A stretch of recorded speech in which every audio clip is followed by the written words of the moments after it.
Hello everyone, and thank you for joining me for another restful episode of true, scary stories to help you fall asleep. Today, we're going to be listening to true, scary, crazy X stories. I hope you enjoy them. So without further ado, lay back, relax, and enjoy these true, scary stories.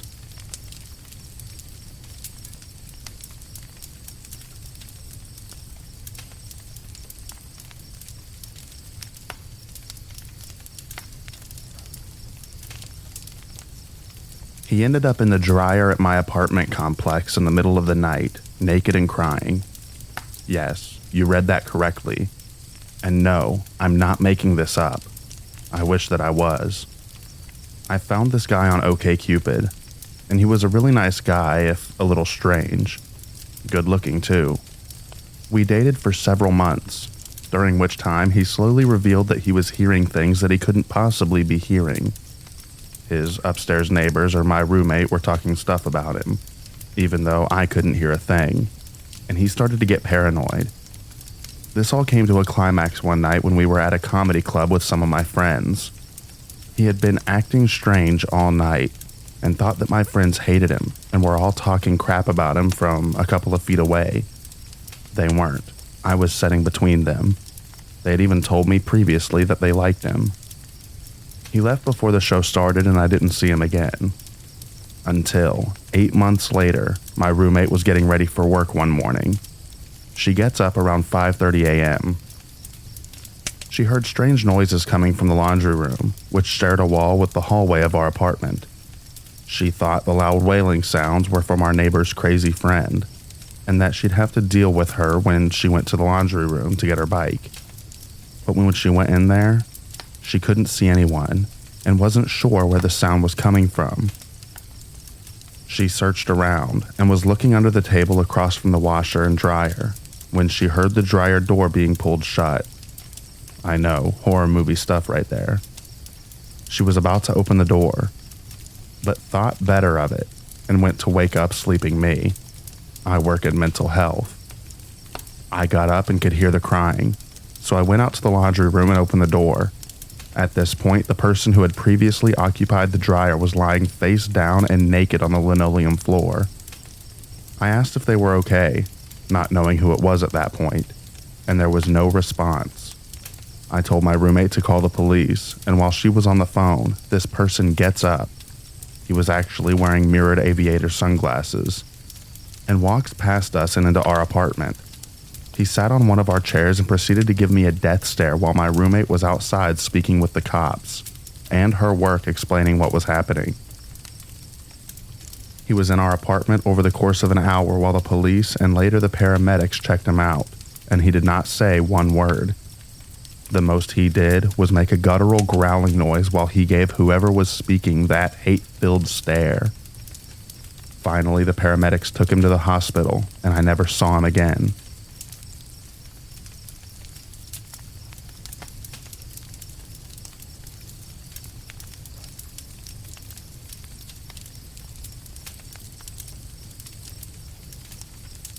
I went out of town for my best friend's wedding, in which I was a bridesmaid. I didn't take my boyfriend at the time as per request of the bride. It's her day, and considering my boyfriend and I were on the outs at the time, I was not opposed to this. He's an ADD kid, and didn't get his meds refilled before I left town for 4 days. This is his meltdown. It started off okay. We would text back and forth, but I wouldn't be able to reply as fast because, duh, I'm helping with a wedding. He overdosed on Valium and told me that he was wandering around outside, then doesn't answer his phone for 6 hours, in which I'm panicking because I'm a 6-hour drive away from my home, and I don't know if he's wandered off in his messed up state or not. I break down. My best friend's stepdad, an ex-cop, sits with me and lets me know some options on what I can do from far away. Eventually, I sent my apartment manager over to see if he had left the house or not. Apparently, he had fallen asleep because he took so many drugs. The actual day of the ceremony, he flips out again, because I don't have time to talk to him at all. Tensions are high for the wedding party as we're being pushed to get this ceremony on its way. I leave my phone in my bag while I help the bride and the groom. Come back to no less than 10 voicemails and 30 plus texts, half of which are just incoherent, random letter-style typing. This continues the whole weekend. I stop responding. I come home to find my blinds torn, DVD player smashed, cooking oil spilled all over my kitchen floor that he made me clean up because apparently it was my fault that he knocked it over while I wasn't even in town. And my entire nail polish collection, over 50 colors, destroyed. I'm still finding cracked bottles. It's amazing how I haven't died from all those fumes. Red-colored Kool-Aid splashed everywhere, even inside kitchen drawers. I don't even know how that happened. He didn't apologize for any of it. His only words were, "You made me do it. If you hadn't ignored me, this would have never happened." We're no longer together, of course, but this is just one episode of many. This man will be 30 next month, and I pity his next girlfriend.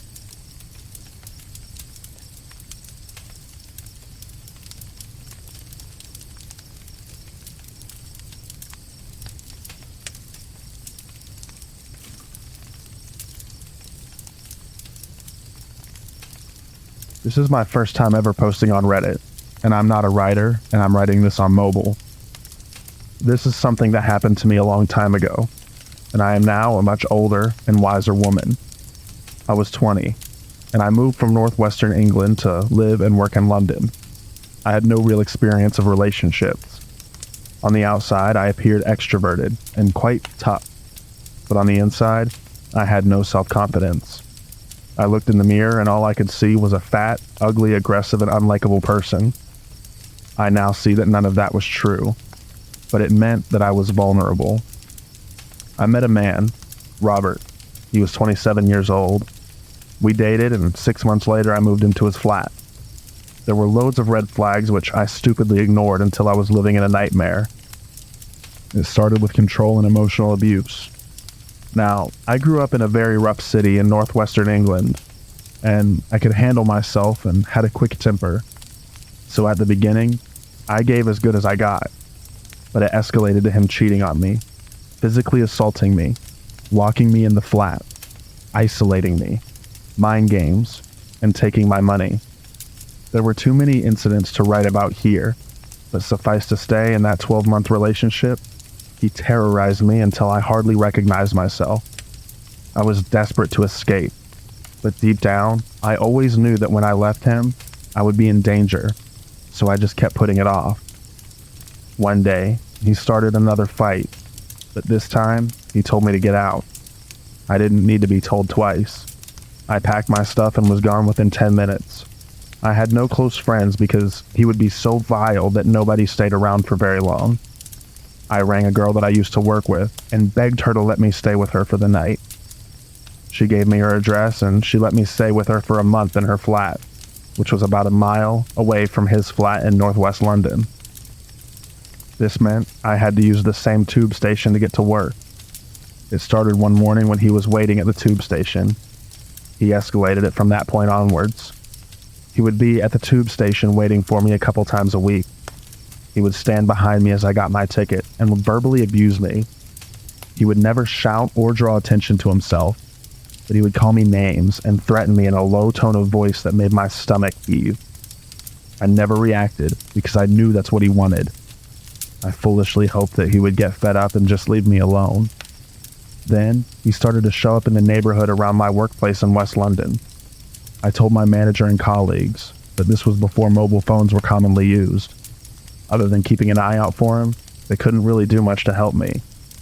Sometimes I would see him at a distance standing in a corner, or catch a glimpse of him in a local market, and then he would vanish.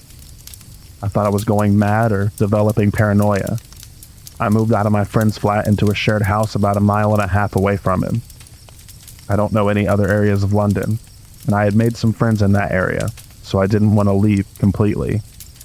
I used the same tube station, and as I stopped seeing him there, I thought he was starting to move on. It took me a couple of weeks to notice the white van with blacked out windows that was permanently parked across the road from my flat. I thought it belonged to a neighbor. I was horrified when I realized it was him, and he would sit in that van day and night, watching me and tracking my movements. One day, soon after the van appeared, he approached one of my housemates to give me a message and asked for the telephone number. I wasn't that friendly with my housemates, so I hadn't told them what was going on. They thought that he was a friend and gave him the number. From then on, he rang every night all through the night. Eventually, I told my housemates what was happening, and they promised not to let him, and unplugged the phone that night. He started to leave gifts and cards on my doorstep. My room was on the ground floor, and a brick was thrown through my window. I'm phobic about birds and keep finding dead birds on my windowsill. I was a nervous wreck, flinching at shadows and jumping on the slightest sound. Thought about moving again, but I knew he would find me through my workplace. I went to the police, who said because he hadn't actually done anything, then there was nothing they could do. This was before stalking was a criminal offense in the UK. I would come home and find typed letters posted through the door, asking me why had I been to a certain shop or cafe or theater on a certain day or night. The letters would ask me why I had visited a certain address and who lived there.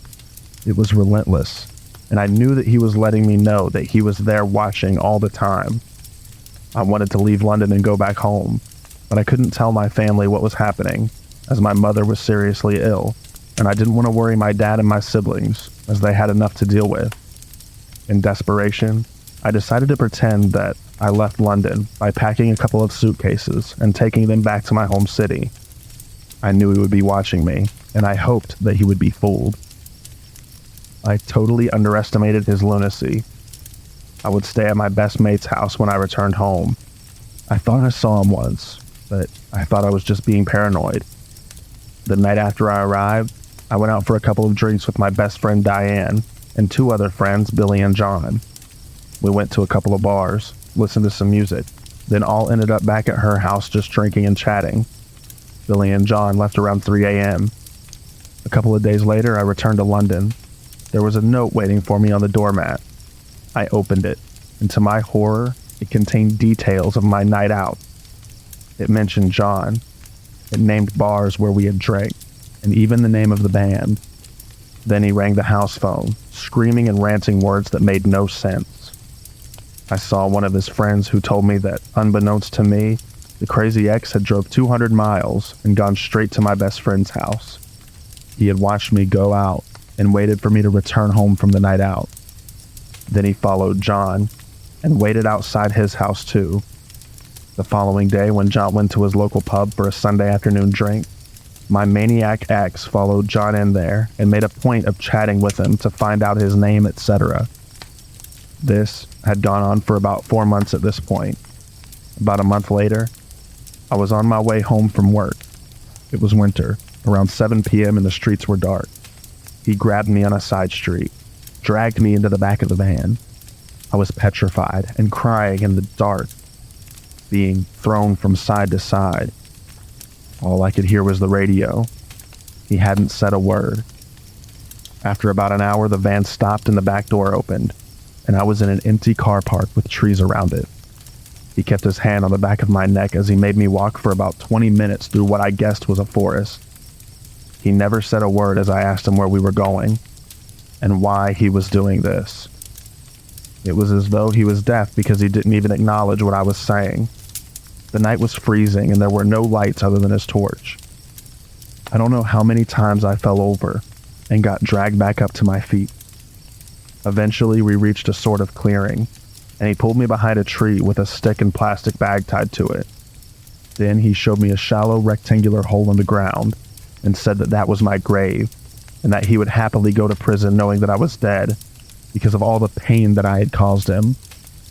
He pulled a short, thin blue rope from his pocket, and at that point he looked unrecognizable. His expression was pure darkness, and all I could see was his crazy eyes staring right through me. He had his hand on my throat and the rope in his other hand. I swear I have never been so scared in my life. I was shaking with terror. I honestly thought that forest clearing would be the last place I would ever see again in this world. Suddenly, I knew with complete certainty that I had to stay calm if I was going to get out of this alive. I told him he didn't need to do this, that I knew I was wrong to make him mad. It was all my fault and I was sorry. I told him we could get back together, and I knew now that he really loved me. In the end, God knows how, but somehow I got through to him, and his eyes cleared and he spoke to me. He agreed to let me go and get my things to move back in with him. He drove me back to my flat and I ran inside and collapsed on the floor while he waited outside. He started beeping his horn, banging on the door, and ranting and raving outside the house. My housemate rang the police, but he left as they arrived in the street. I gave him his details and told them what had happened. He denied everything, and the police said that there was no witnesses, so it was my word against his. The police told me they had warned him, but ultimately they couldn't do anything without proof.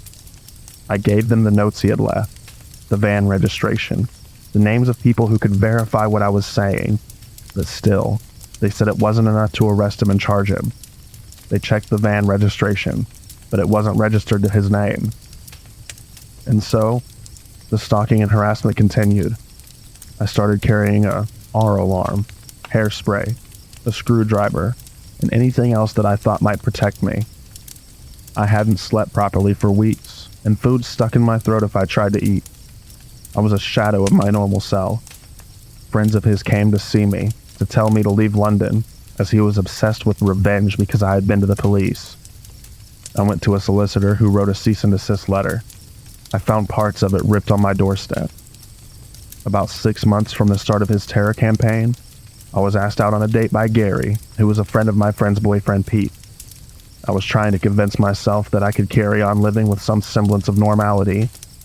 I agreed to go out with Gary if Pete came along too. After a few drinks, we went to the club. Pete, who wasn't drinking, said he would give us a lift home. We were in Pete's car, and he started the engine and drove for about 5 minutes. Then I heard Pete say, "There's something wrong with my brakes." Then he said, "There's a white van following us." My heart started beating 100 miles per hour, and my throat started to close as I asked him, "Does the van have the reg number 1234? To my horror, it did. It was him following us. I quickly had to explain to Pete and Gary that I had a lunatic ex-boyfriend who just happened to be stalking me right at that very moment. Pete was only driving at about 20 miles per hour. He pulled the car over, and we jumped out and ran through a housing estate of tenant flats until we lost him. We found a mini cab office, and as I was too scared to go back to my flat, I ended up sleeping on Gary's couch. Unsurprisingly, the potential new relationship ended that night. The next day, Gary rang me to say that he had been back to pick up his car, and the brake cable had been partially cut until it was nearly severed. I truly believe he tried to kill all 3 of us that night. Gary and Pete wanted me to go to the police, but I had lost all faith in them. Every time I had asked the police to help me, they had done nothing, and it just made things worse by reinforcing how powerless I was. Enough was enough. I knew that he wasn't going to stop. I didn't even know what he wanted anymore. That same week, I gave notice on my flat and handed in my notice at work. I booked a 6-month air ticket to India. In my crazy mind, I thought, well, it's one of the most populated places on the planet, so he will never find me there. I traveled around India on my own for 6 months. I did a lot of thinking and healing and returned to my home city. I never returned to London. And thank God, I never saw him again.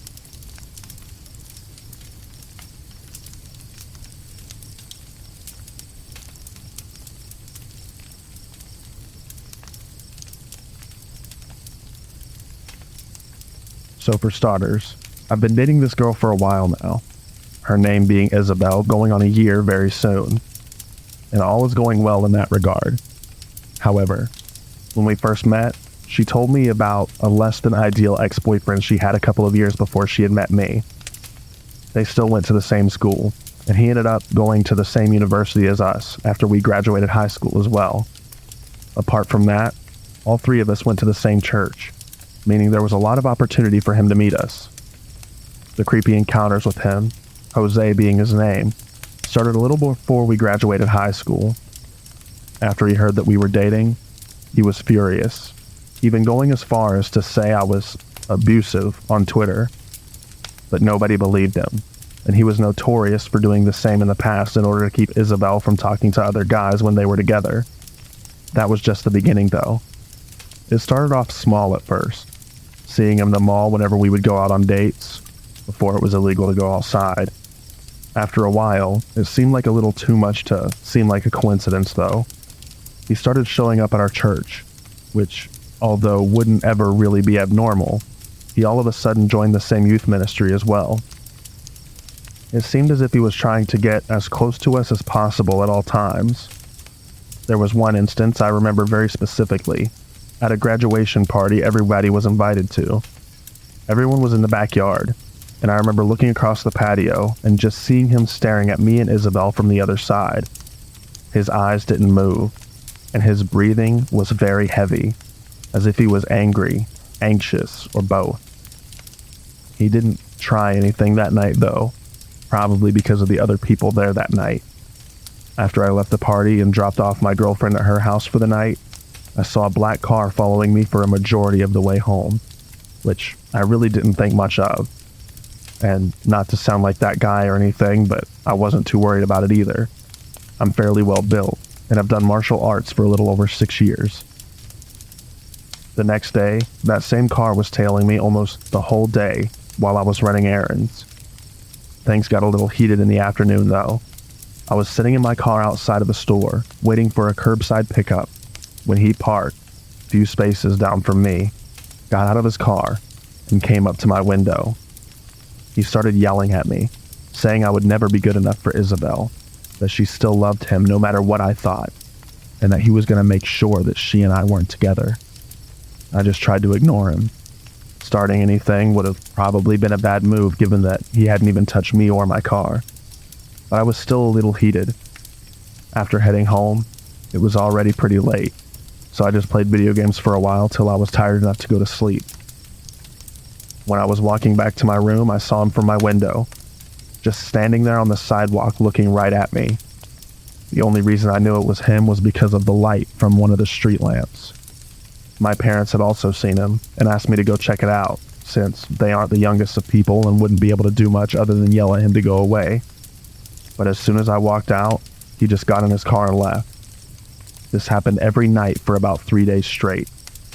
The last night I ever saw him was not unlike the others, except this time he didn't leave when I went outside. In fact, he started walking closer to me. I didn't notice until he was a lot closer, but he had something in his hand. I couldn't tell what it was, but it looked like a fairly large knife that you would use in the kitchen. Adrenaline kicked in and I ran back into my house and told my mom to call 911, after which I went back outside. He was just there in the front yard waiting. When I stepped outside, he said, "Isabel belongs to me, and I'm gonna make that happen no matter what." He ran at me with the knife, but muscle memory kicked in and I had pinned him down after that. The cops came shortly after, and I explained the situation to them, after which he was arrested with a couple of different charges that I really don't remember. One other thing I do remember, however, was what was inside of his car. When the police came, they also searched his car to see if he had anything else that I should have been worried about. They found a bunch of tape, some rope, another large knife, a handgun, and a camera. I don't know what was going on through his head, but I could at least guess from the kit he had in his back seat that he planned on hurting me in some type of way and recording it. I hate to think what would have happened if he had tried to come into the house while everyone was asleep, but I'm glad that he was arrested for what he did, or planned to do anyways.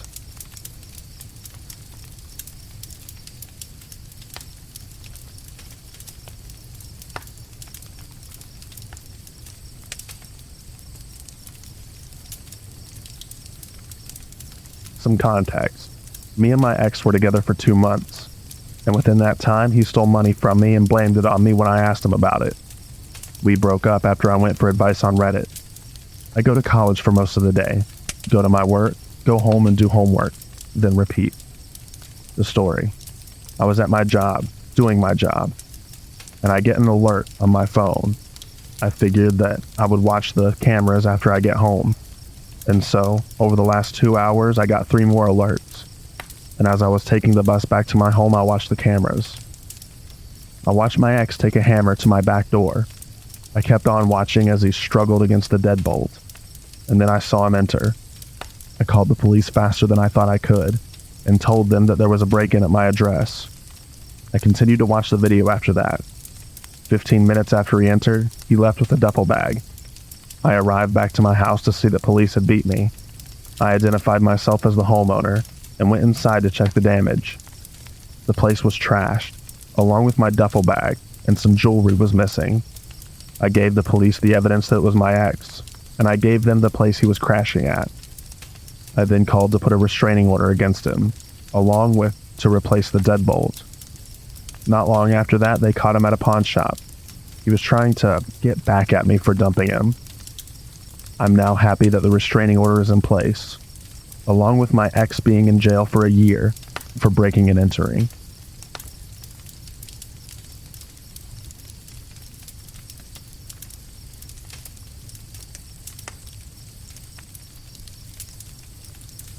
Hi everyone.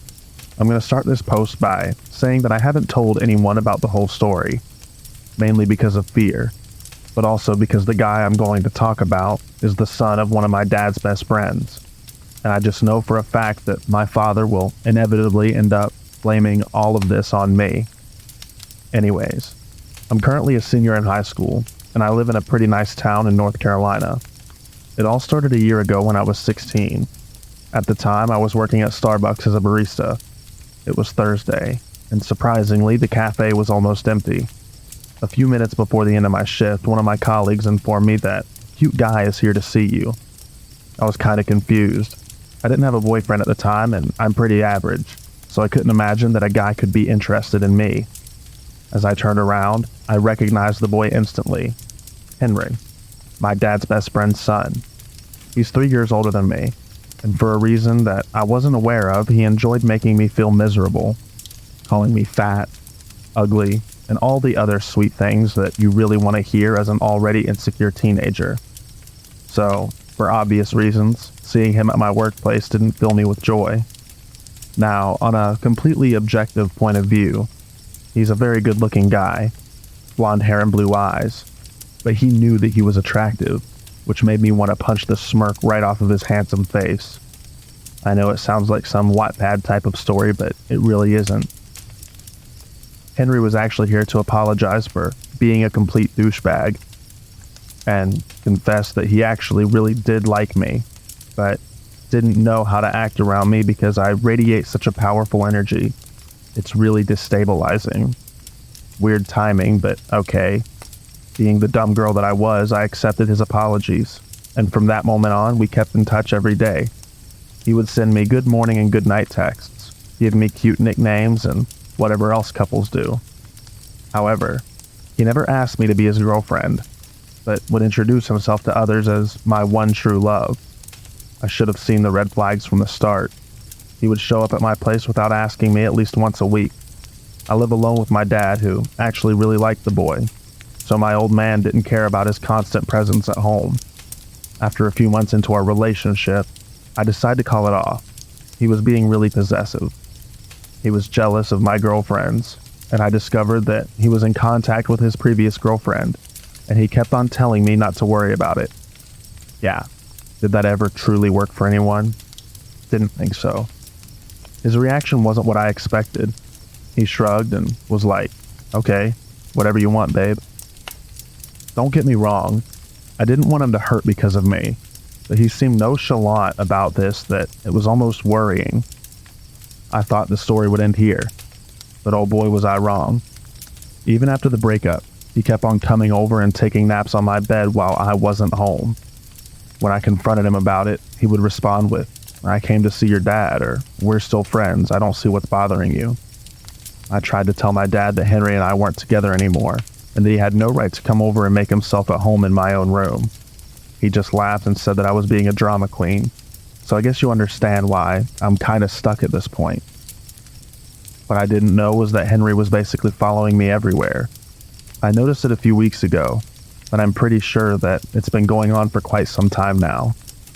He would follow my car as I was going to school, park his truck in the Starbucks parking lot whenever I was working, and he would peek through my bedroom window and leave handprints.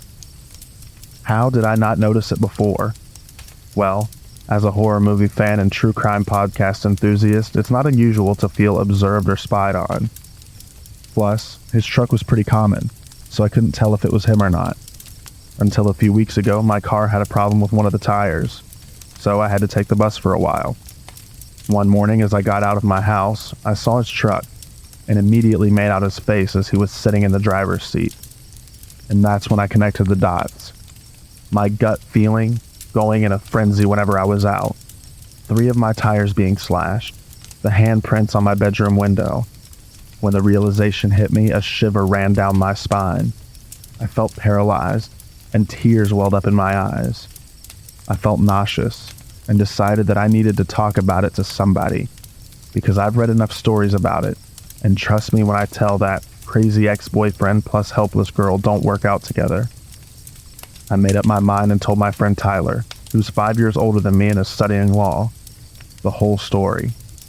And he unfortunately told me that I couldn't do anything because I didn't have any concrete proof, and it would be my word against Henry's. Now I'm stuck, because I don't know what to do. I tried to take pictures of his car, but due to the lack of light in my neighborhood, I never managed to snap one in which we could recognize him. Whenever he's parked in front of my house and we make eye contact, he usually just starts the truck and drives off. I haven't seen him in 3 days. However, my gut feeling is still making me go crazy. So crazy, Henry, let's not meet again. But I know eventually you will show up.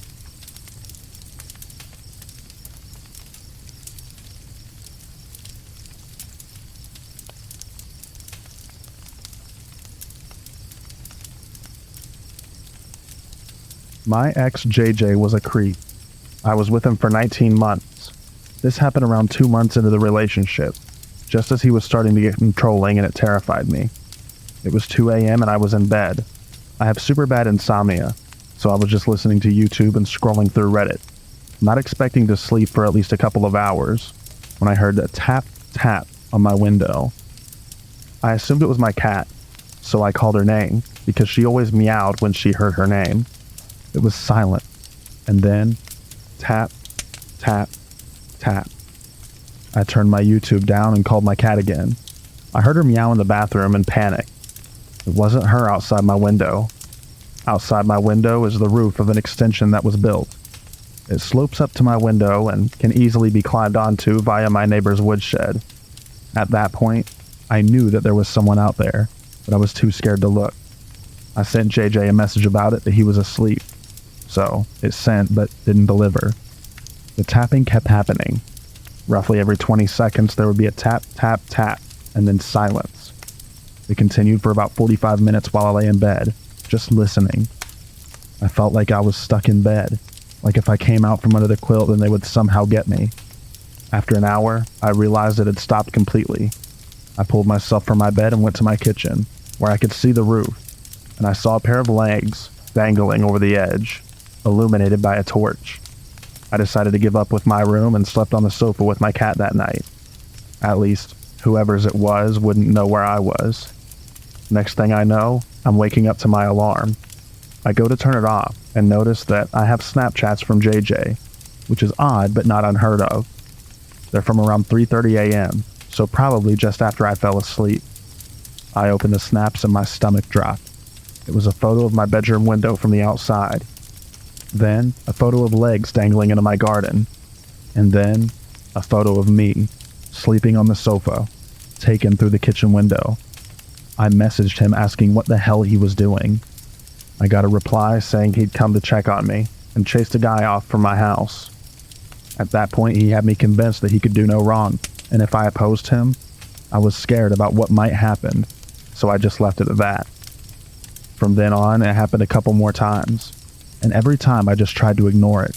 But with the joy of hindsight, I know that I shouldn't have. I should have told someone or broken up with him, but I was too scared of what he might do. I have a lot of stories about JJ. I might write some more. I've been considering putting it in a book somewhere, but I'm not sure.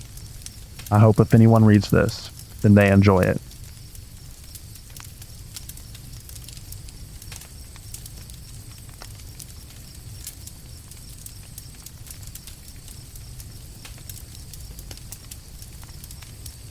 I would like to make something abundantly clear in the beginning of this.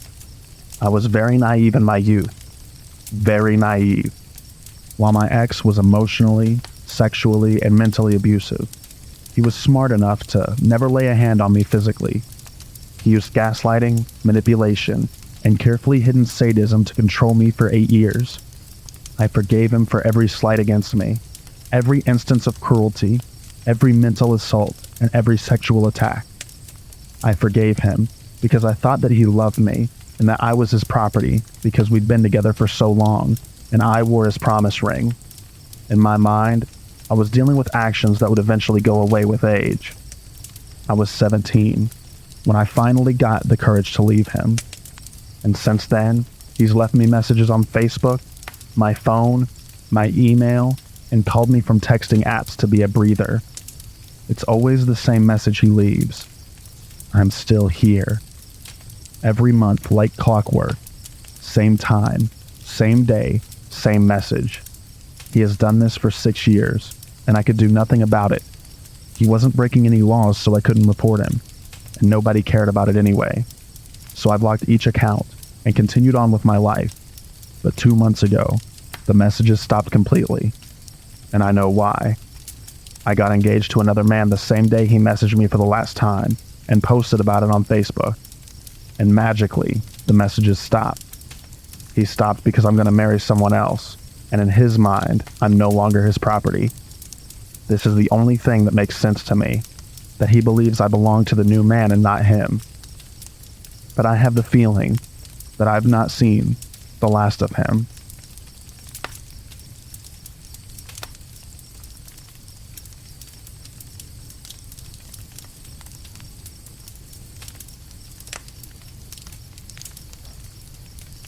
We all have that one ex that just grinds our gears, but mine is fairly more creepy than the average drunk texting asshole. About 3 years ago, I was in a long-distance relationship with a younger man, meaning he was only 17 at the time, while I turned 19 in the relationship. His name is Peter. Peter was not a nice person, to say the least. He thought that first impressions he made on people were the only ones that he needed. And as such, he stopped being nice, polite, or reasonable to people after the first meeting. I was young and saw past this, thinking that I could somehow change him. However, this abuse towards people around me and myself eventually became too much, and I broke off the relationship with him. The breakup went smoothly, all things considered, except he wanted me to say the words so he could play the victim. This had been a core element of our fighting, because he hinted that he wanted the breakup, but instead of just saying it, he kept me on the hook and became even more abusive.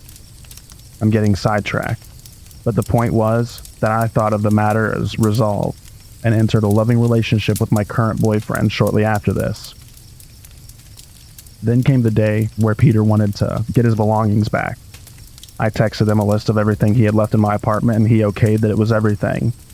We also made an appointment for him to stop by my apartment around 3 p.m. the following Thursday. I have no intentions of letting him back into my home, nor being alone with him, since he suddenly seems to have many mood swings after seeing me in another relationship.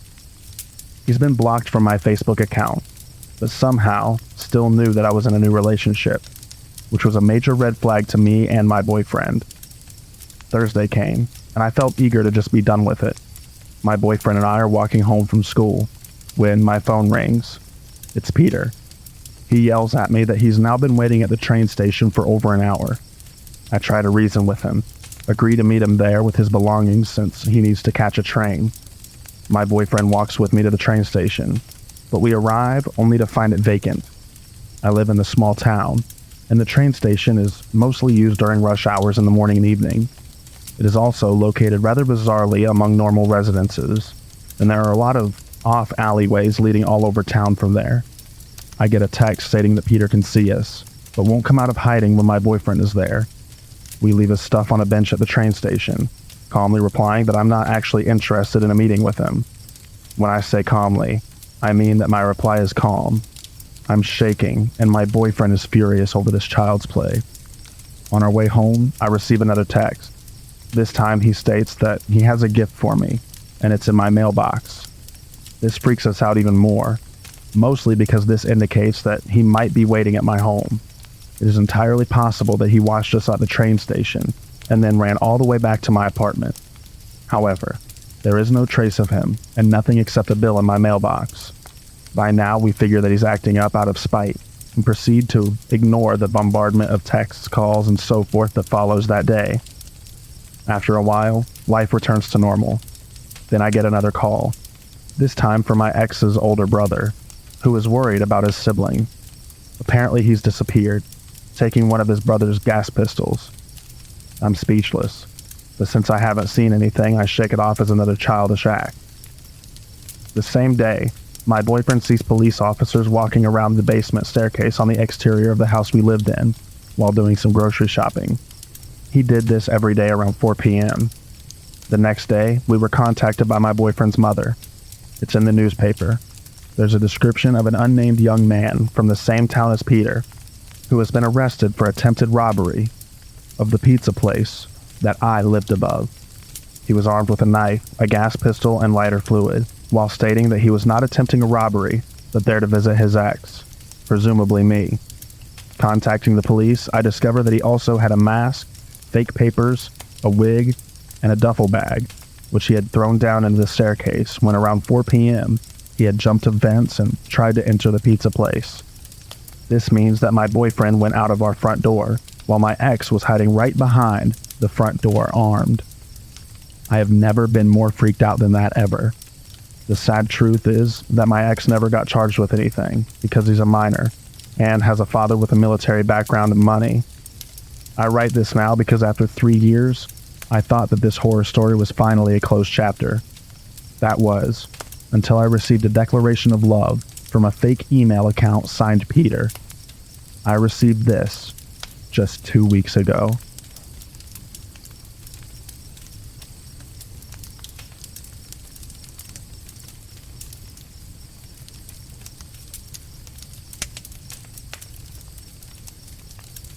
This happened yesterday, after I finished the night shift at around 3 a.m.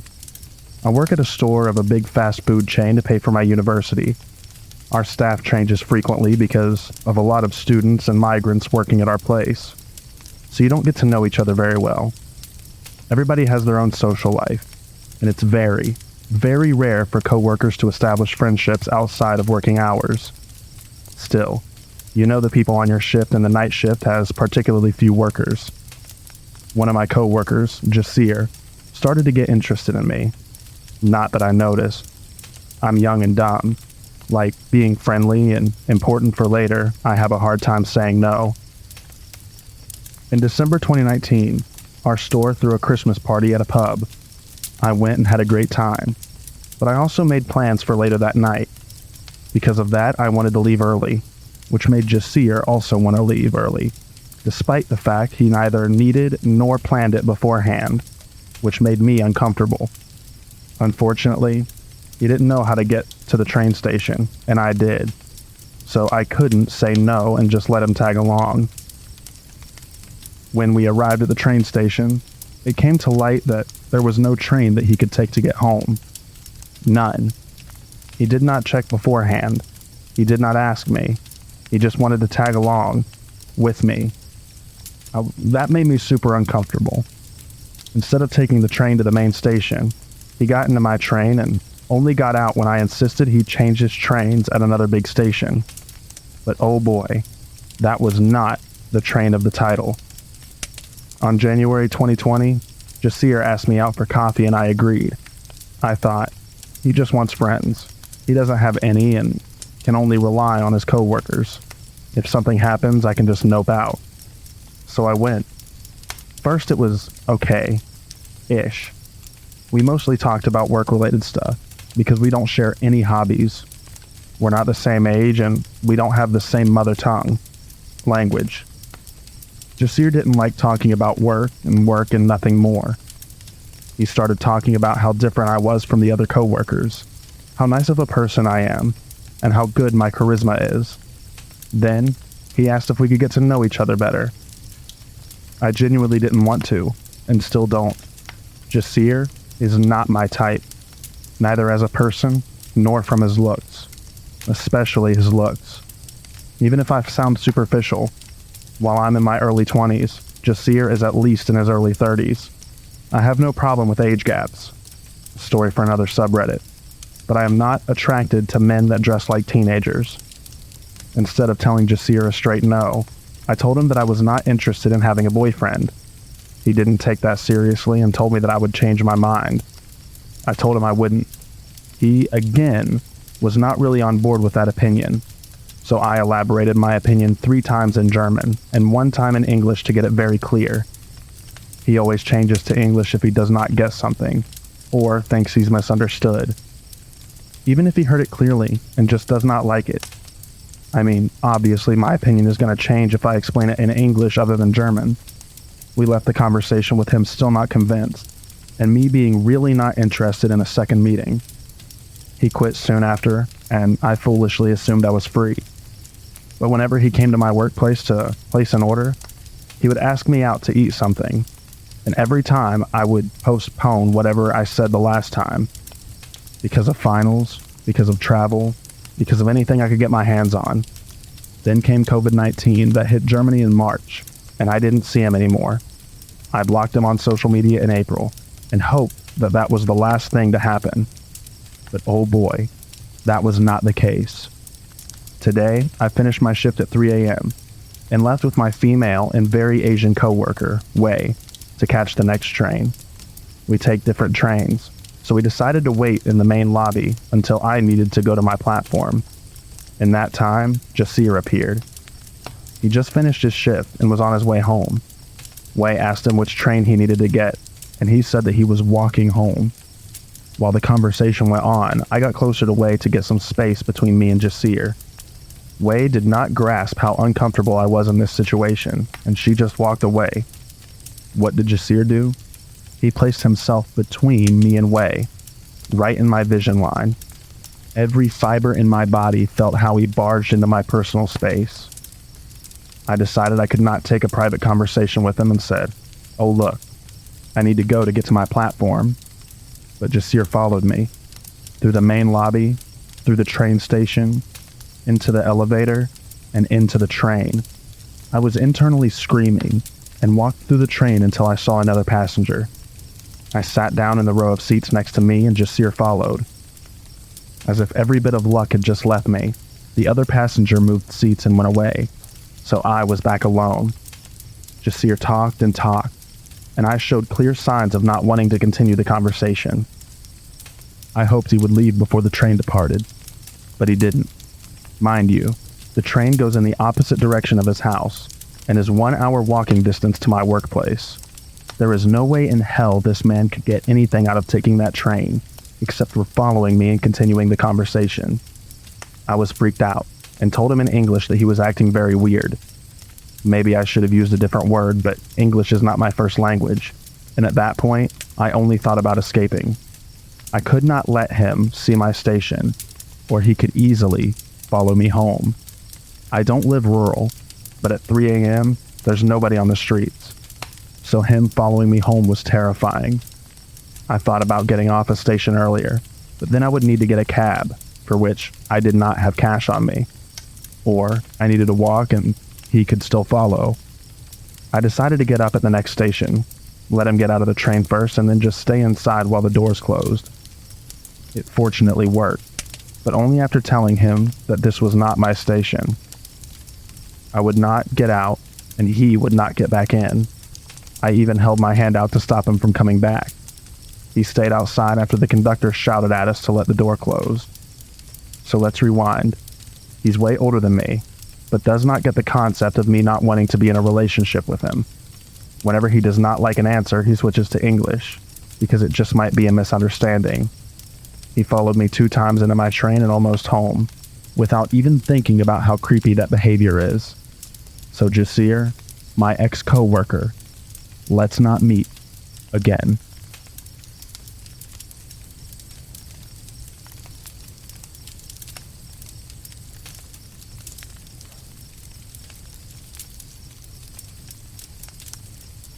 My ex-housemate was potentially a serial killer.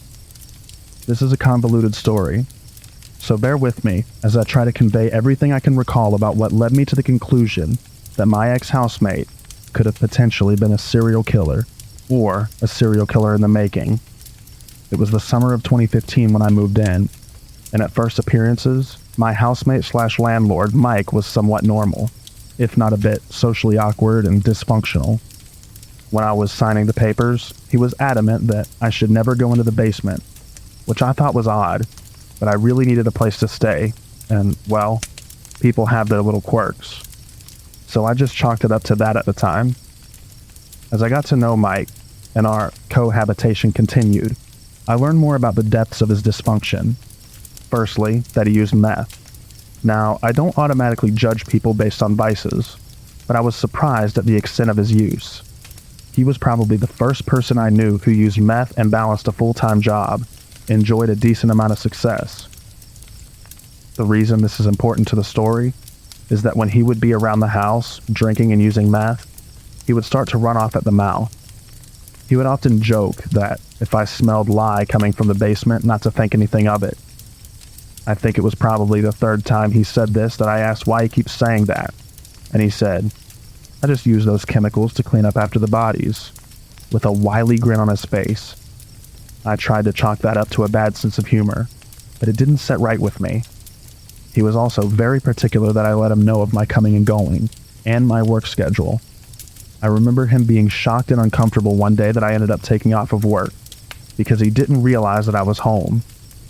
I remember that day because there was a lot of clanging, and what sounded like muffled shouting coming from the basement. His car was in the driveway, but he was not in the main house or in his bedroom. Other days he would play very loud music that bumped through the whole house.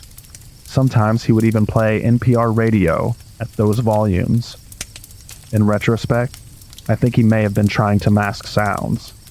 He would make remarks about sex workers, saying, "You can do whatever you want. You can choke them or beat them to death and nobody cares." I took exception to this. I told him I thought that was messed up.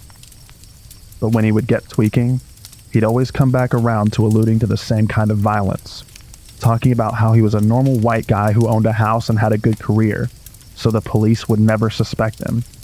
At this point, I start to think that it's gone a bit too far to simply be a joke. I was in a weird position, because money was tight at the time and my options were few. I tried to convince myself that even if he is messed up, he's probably just engaging in outward fanaticism. I knew that he would acquire the services of sex workers on occasion, but again, did not judge that activity at face value, but started becoming concerned. Then, at one point when I was doing laundry, I caught whiffs of decomposition. The house we were in was in southeast Portland. It was relatively new. Having grown up in upstate New York, I know that animals can be trapped in walls and die, but this was the garage, and there were no animals scurrying in the walls. This was strange and telling to me. I considered carefully what I would do, and decided I would confront him about the smell. I decided to pose the question in a somewhat suggestive way, by expanding on his jokes. I told him that he needs to do a better job cleaning up the bodies, because I smelled decomposition from the garage. I will never forget his reaction. His eyes widened, and he shot me a sharp glare, somewhere between fear and anger. He stumbled over his words and eventually responded, "What? Really?" I said, "Yes, really." And there was a few seconds of awkwardness before he said, "Thanks for letting me know," and promptly went into his bedroom and shut the door. A few days after that, he went into the upper crawl space in the garage while I was doing laundry again. He called for me and was trying to convince me to come up into the crawl space. My body locked up, and it was like my instincts were screaming at me that if I went up there, I would not come back down. I gave some excuse that I can sparsely remember, that I had to be someplace. I packed up my laundry, threw it in my room, and left. We spent a lot of time in the padlocked basement without a doorknob. The only way in was through the backyard. I wish I would have gone down there in retrospect, to either confirm or dismiss the suspicions once and for all. In the last couple of months I had lived there, I was privy to more graphic comments about women and sex workers. explicit talk of sexual violence, and he was using more and more. He once showed me a video that he had made. He's a graphic designer and artist as well, which featured heavy bondage themes interspersed with distorted audio of women screaming and this strange, leering figure in a plague doctor costume. It was one of those situations where any one of those things alone may be innocuous, but as they were accumulated, it became suspicious to me. It was October of 2016 that I left there, taking off to Ossetioete camp during the anti-pipeline protests with Standing Rock, Lakota. A mix of feeling called to action and having nothing else to lose, as I wanted to get out of the house in the worst way. My last night there, I did not give notice that I was leaving. He was drinking and tweaking again. Started in on the same conversation, loosely describing murder and violence in the tone of some sort of edgy joke. I told him he would be caught eventually, not even holding back my suspicion anymore. He reiterated that he was the last person police would suspect, and asserted that they wouldn't catch him. I said this in a very serious and concise way, dropping the pretense that he had been using before. I left the next morning. This haunted me for months, then a year, then a year and a half. I felt as though I hadn't done anything. The guilt was eating away at me, so I called Portland Crime Stoppers and put in an anonymous tip describing what I had described there. When I did, the operator started going back and forth, putting me on hold, because the call had piqued the interest of the police sergeant who was assigned to the call center. So they were asking me detailed questions about his vehicle, his house, the methods he described, etc. It seemed like they took interest. I gave them as much information as I could remember and left it at that, feeling just a little bit better that I had at least tried to do something about it. Fast forward to recent times. I told my mother about all of this, and she became interested, asking what house this was, and she ended up pulling it up on Google Maps. She put it up on Street View, and I noticed that there was a large enclosed trailer in the driveway that wasn't there when I was. I could theorize why it might have been there, but cannot put together a practical reason for it, or why he'd be using it, unless it was moving, or using it to haul things to discard. Admittedly, that is pure conjecture, but I couldn't help but wonder. I doubt that I'll get closure, or have my suspicions validated unless he does finally get caught and arrested. And I read about it. I've grown up poor, and been around the lowlife a lot. I've interacted with many sketchy and unsavory people in my time, but none of them have ever made the impression that Mike made on me.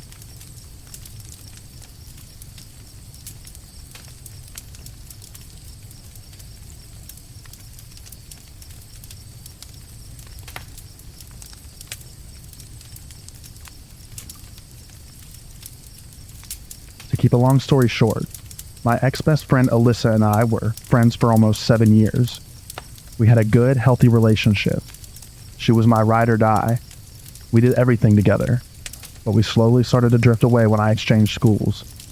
We saw each other after school, so it was cool. Well, a year passed and I started to notice Alyssa hanging out with the wrong crowd, and I didn't want any part of that. I started to notice how Alyssa would pick on me about my appearance and clothing, but she used to dress like me. We used to be dripped in anime merch, but ever since she started to hang out with more mature college people, she changed. She would constantly tell me that I'm fat, ugly, or nobody loves me at all. That type of stuff. And my last straw was when she called my family poor. I lost it, because my family has helped her with financial problems, and even gotten them out of debt. So I stopped being friends with her, and I started to hang out with new people, and get to know myself more. I've made a new best friend and everything was great, but I couldn't shake the feeling of being watched from every corner. I always felt like someone was there, but I ignored it. Months passed by and I still can't shake the feeling of being watched. And that's when stuff started to happen. My car would end up getting keyed. My tires were popped. And weird letters I had to decipher started to show up on my front porch. But I'm dumb and just decided to ignore the problems. A year later, I decided to hang out with some old friends from the group. And that's when I found out everything. Alyssa was the one doing those things to me. and every letter she sent was a death threat. My friend Tori, the one who witnessed everything, told me how Alyssa would stalk me and get mad that I replaced her with a guy. That's not what creeped me out. Turns out, Alyssa copied everything. I got a 2018 Nissan Sentra, and she got the same car. Inside my dashboard on my car, I have my Hero Academia figures and South Park figures, and she went as far as to get the same type of figures online and put them on her dashboard. She would wake up at 6 a.m., drive to my house, and wait for me to wake up and get out of the house so she could follow me. She tried adding my friends on social media and tried to convince them to leave me for her because she's a better friend than me. She even got the same clothes as I did. According to Tori, when she would visit Alyssa at her house, Alyssa would have the same anime posters. I didn't believe her at first until she showed me pictures. Everything was the same, as if Tori was seeing double of everything. Lucky for me, Alyssa was forced to move up north with her father. Her grandma kicked her out of her house, and everything went back to normal. For now, I'm just scared when she comes over for holidays and starts to stalk me again.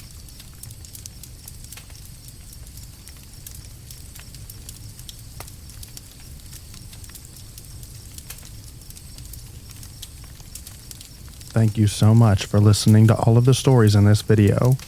I hope you enjoyed them. I also hope that you enjoy the extra campfire sounds in the background. Good night, everyone, and I'll read to you in the next video. Bye-bye now.